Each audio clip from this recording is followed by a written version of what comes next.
Now that the first two courses are set with rebar in place, we're ready to continue stacking ICF.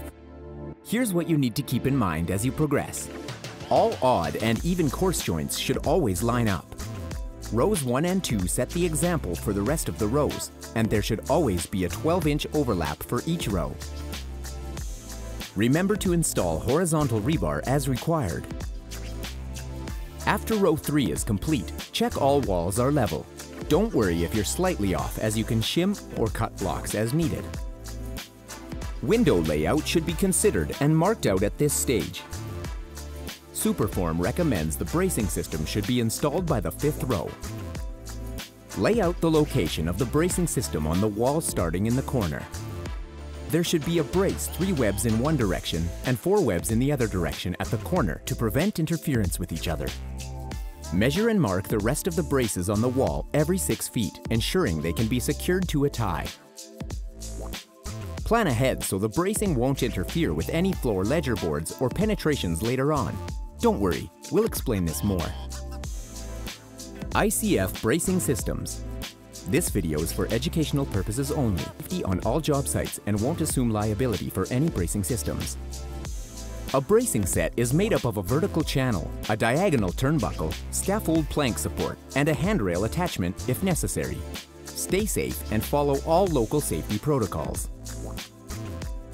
ICF bracing accomplishes 3 things.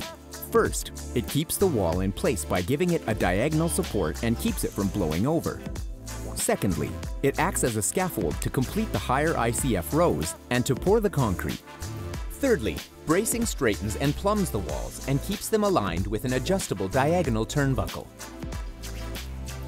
When installing the vertical channel of the bracing system, screws should be installed at the top of the slot. Screws should be just snug enough to allow for some settling during the concrete pour and adjusting the wall. Don't over-tighten.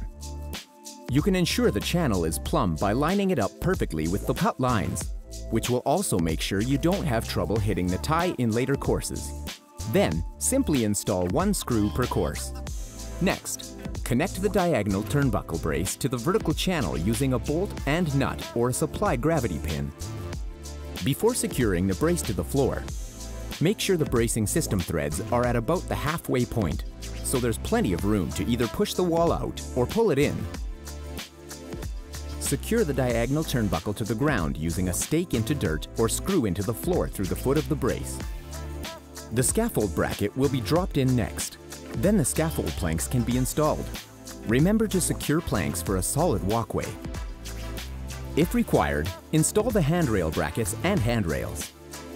After the bracing system is fully installed, continue to set blocks, remembering to put a screw through the vertical channel after every row.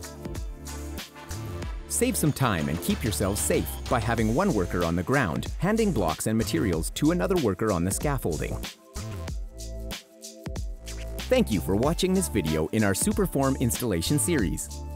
If you have more questions, visit us at superformicf.com or contact your local SuperForm dealer.